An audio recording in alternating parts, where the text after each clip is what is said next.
सुबह का समय था। गांव में हलचल शुरू हो चुकी थी। हल्की ठंड में सूरज की किरणें खेतों पर बिछी ओस की बूंदों से टकराकर चमक रही थी। चिड़ियों की चहचहाट हर ओर गूंज रही थी। छोटे से गांव में मिट्टी के घर और गलियां अपनी सादगी की कहानियां सुना रहे थे। गांव के एक कोने में, एक गरीब घर के आंगन में, राकेश की मां मिट्टी के चूल्हे पर रोटियां बना रही थी। घर के भीतर 21 वर्षीय राकेश एक पुराने से टेबल पर बैठा किताबों में डूबा हुआ था। उसके चेहरे पर पढ़ाई की थकान झलक रही थी, लेकिन उसकी आंखों में सपनों की चमक किसी भी थकान से बड़ी थी। मां चूल्हे पर रोटी पलटते हुए, राकेश बेटा, खाना खा ले, रात भर पढ़ाई करता रहा, अब थोड़ा आराम भी कर ले। राकेश थकी हुई लेकिन आत्मविश्वास से भरी मुस्कान के साथ, मां अभी नहीं, जब तक एसएससी जीडी का सिलेबस खत्म नहीं कर लूंगा। चैन से कैसे खा सकता हूं? मां उसकी लगन को देख मुस्कुराई, लेकिन उसके चेहरे पर चिंता साफ झलक रही थी। मां बेटा मेहनत कर रहा है, लेकिन ये सरकारी नौकरी आसान नहीं होती। ये बड़े बड़े शहरों के लड़के भी तेरे जैसे पढ़ रहे हैं। राकेश ने अपनी किताब से नजरें उठाईं और मां की तरफ देखा। उसकी आंखों में अद्भुत आत्मविश्वास था। राकेश, मां, उनके पास सुविधाएं होंगी, लेकिन मेरे पास जज्बा है। मैं अपने सपनों के लिए लड़ूंगा। तुम देखना, एक दिन ये वर्दी पहनकर तुम्हारे सामने खड़ा होऊंगा। मां ने राकेश की बातों को सुना और उसकी आंखों में गर्व और चिंता का संगम दिखाई दिया। गांव के ताने और राकेश का संघर्ष। गांव की पतली गलियों से गुजरते हुए राकेश अपने दोस्तों और पड़ोसियों से टकरा गया। दोस्त, अरे राकेश, तू क्यों खुद को इतना परेशान कर रहा है?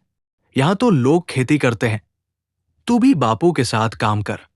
सरकारी नौकरी के सपने छोड़ दे। राकेश ने उसकी बातों पर ध्यान नहीं दिया। राकेश, मेहनत और संघर्ष करना मेरी ताकत है। सपने देखता हूं, इसलिए मेहनत करता हूं। तुम लोग देखना, मेरी ये मेहनत एक दिन रंग लाएगी। पास खड़ा एक पड़ोसी मुस्कुराया, लेकिन ताना दिए बिना रह नहीं सका। पड़ोसी, सपने देखना तो ठीक है, लेकिन गांव के लड़के ऐसे बड़े इम्तिहान पास नहीं कर पाते। ये बड़े शहरों का खेल है। राकेश ने उनकी बातों को अनसुना किया। उसकी आंखों में विश्वास की चमक थी। वो धीमे कदमों से आगे बढ़ता गया। कठिनाई और उम्मीद। रात गहराती जा रही थी। बारिश हो रही थी और ठंडी हवा खिड़कियों से अंदर आ रही थी। राकेश अपने छोटे से कमरे में दिए की हल्की रोशनी में बैठा पढ़ाई कर रहा था। उसकी किताबें पुरानी थी, पन्ने जगह जगह से फटे हुए थे, लेकिन उसकी लगन नई थी। दरवाजे पर खड़ी मां ने उसकी बातें सुनी।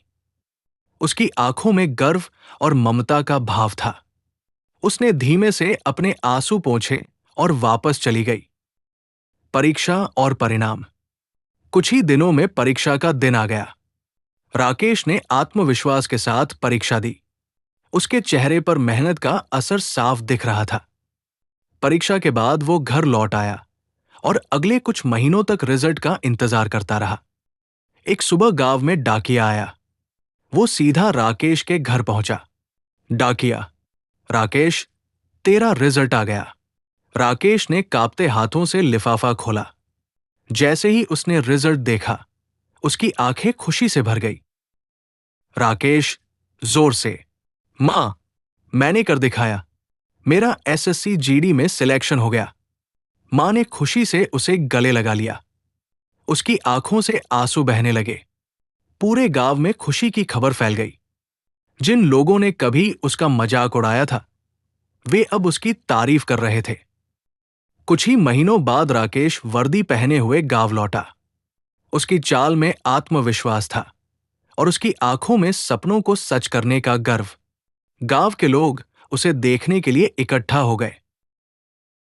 पड़ोसी, जो कभी ताने मारता था, राकेश, तेरी मेहनत ने साबित कर दिया कि सपने सच होते हैं। तूने हमारा सिर गर्व से ऊंचा कर दिया। राकेश मुस्कुराया और जवाब दिया, राकेश, ये जीत सिर्फ मेरी नहीं है, ये उन सभी के लिए है जो सपनों को सच करने की हिम्मत करते हैं, चाहे कितनी भी कठिनाइयां आए। हार मानने वालों का सपना कभी पूरा नहीं होता। मां दूर खड़ी उसे देख रही थी।